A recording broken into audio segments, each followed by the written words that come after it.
Hi, I'm Rick, and this is Afterthoughts. It's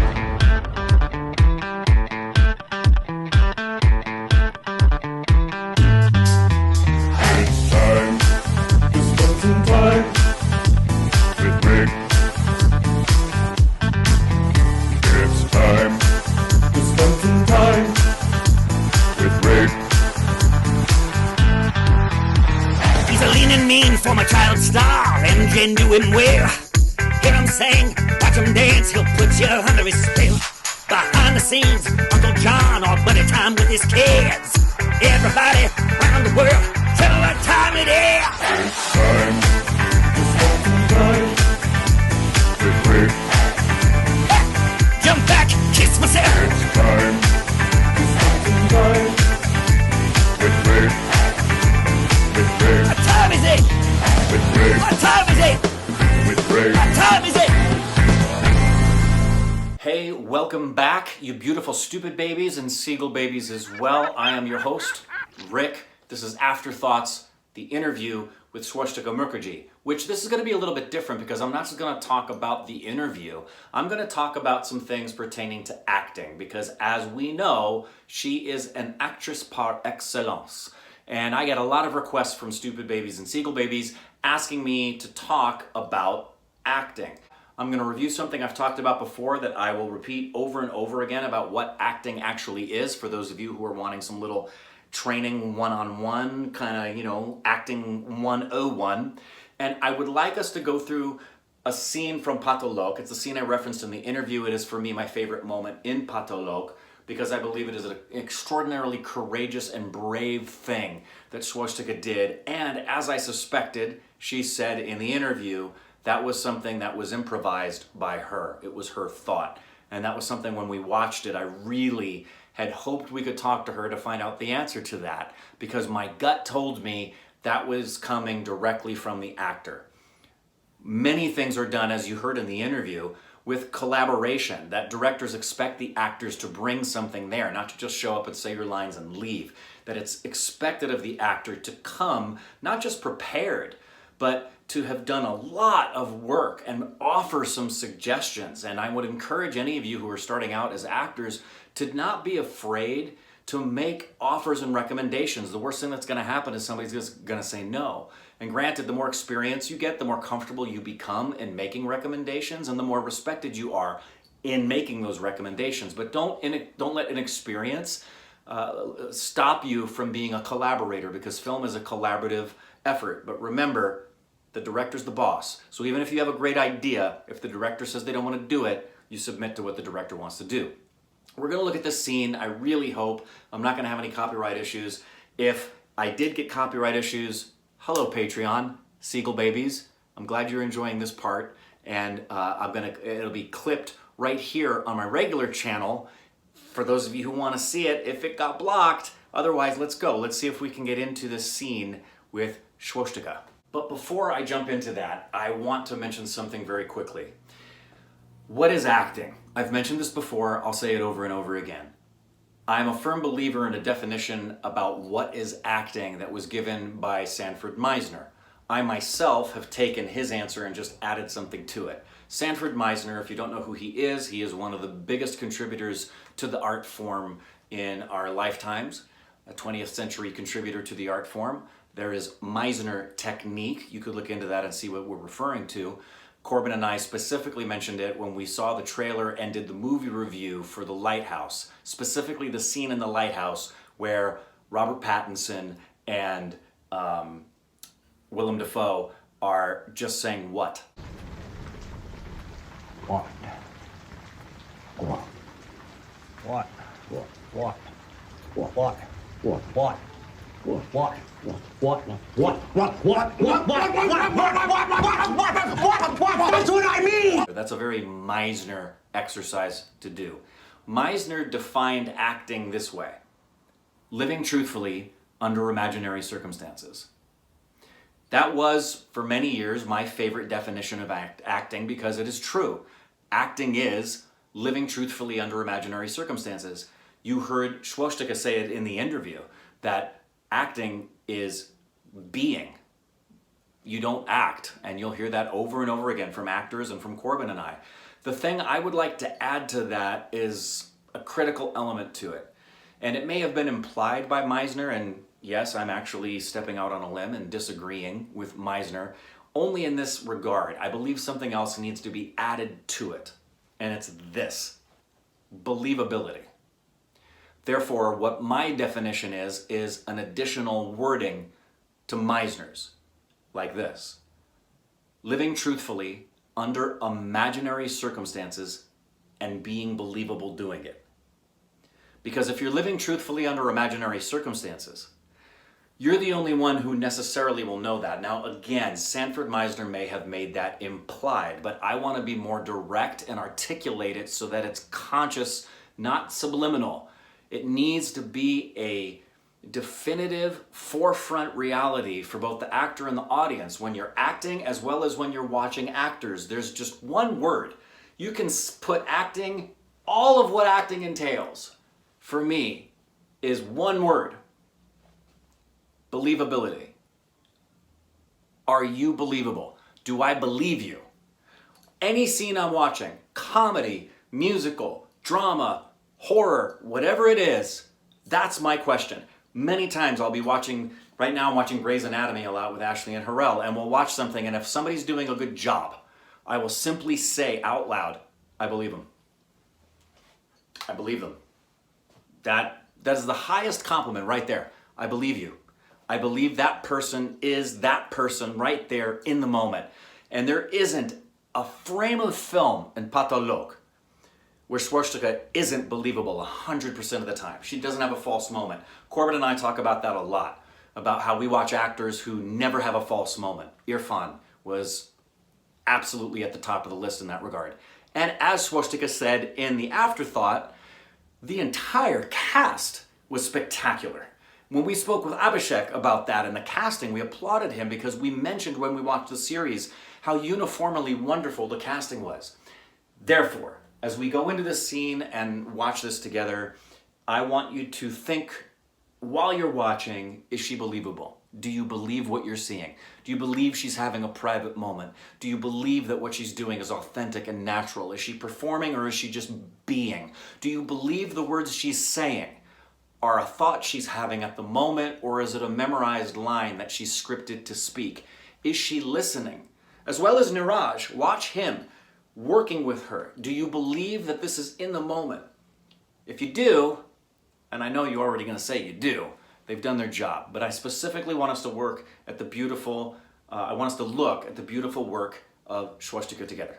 Season 1, obviously, episode 6.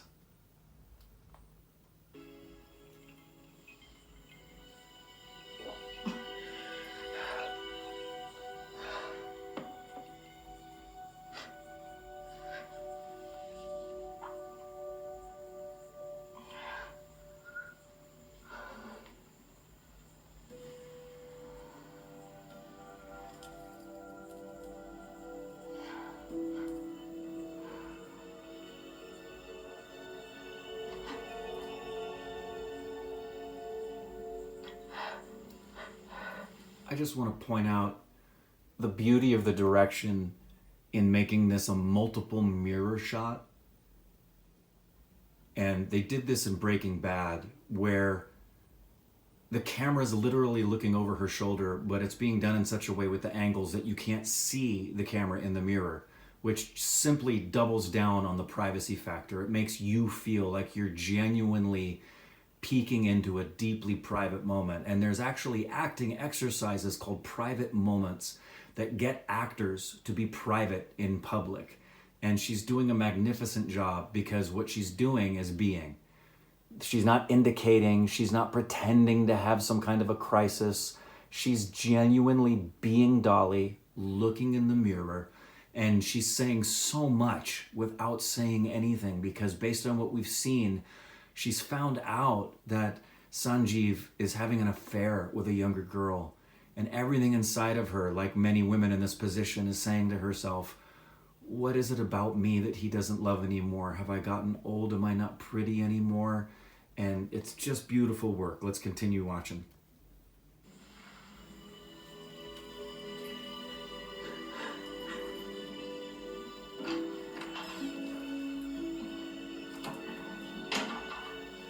Did you see her face?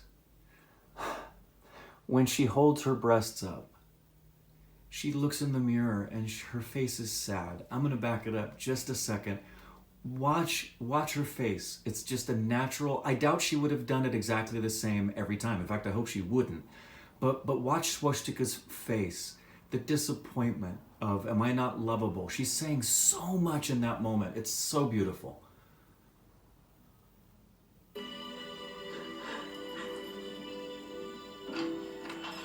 Oh.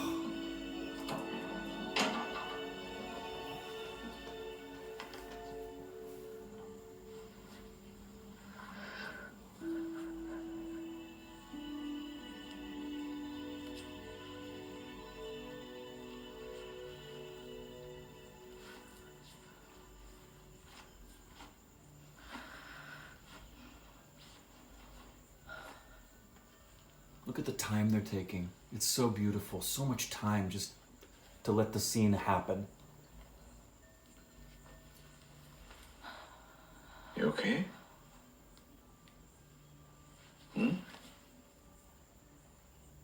Dolly.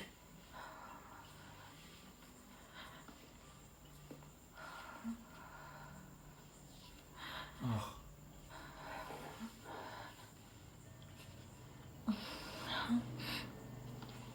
See, he's not kissing her back. He's really not wanting to kiss her back. It's painful to watch. Dolly. Lydia.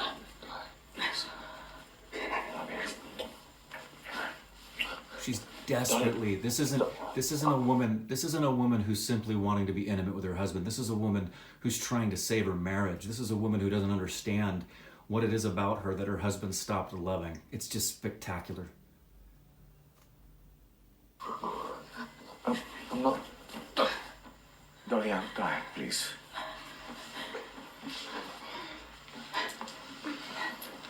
Baby, I'm tired. No, not today. Dolly. Dolly, I sit up.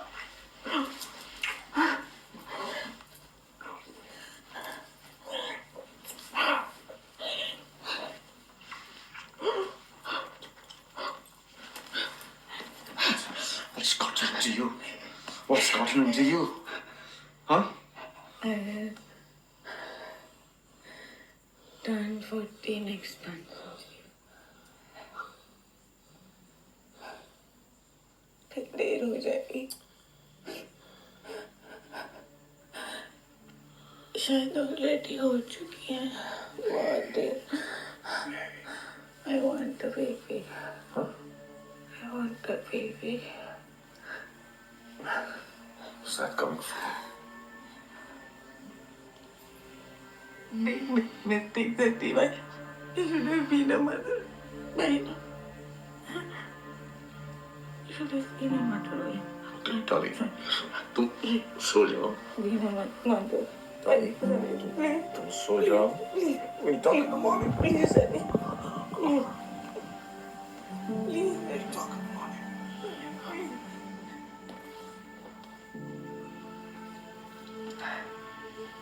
That's my baby.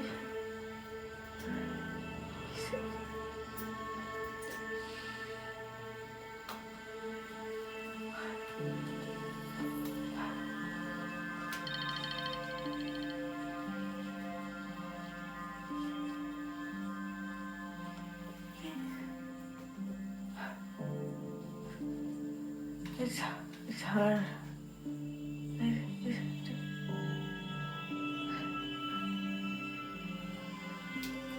I don't know how to put it.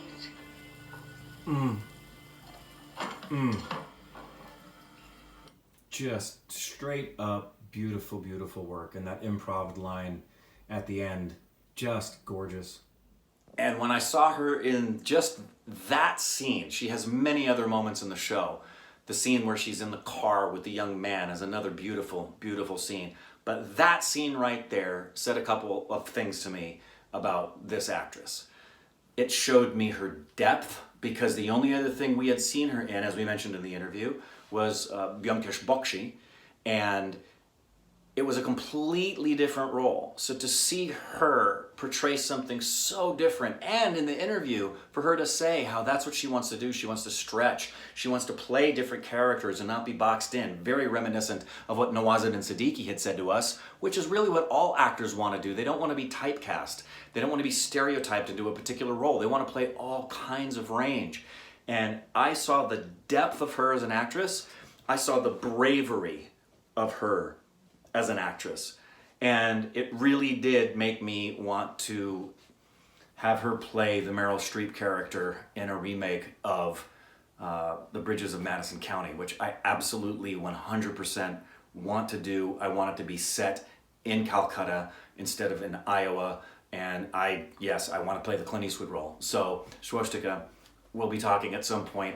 I still have some things I need to work on in terms of whether that can be done in terms of rights. I need to get a hold of Clint Eastwood. So bye everybody, I got a phone call to make, or several, to get a hold of him. He may not even have the rights. He directed it and started it, but somebody's got it. It was from the book. Do any of you know who has the rights to The Bridges of Madison County? Because that's what I want to... Anyway, let's get out of here. Thanks for hanging out for Afterthoughts. If you like this video and want some more, subscribe right now and you'll adore the time you spend with me and your extended family. And if generosity turns you on, just click that link to Patreon and give until your money's gone and no one else will be. Rick Siegel, an institution of silliness for everyone but Corbin's mom.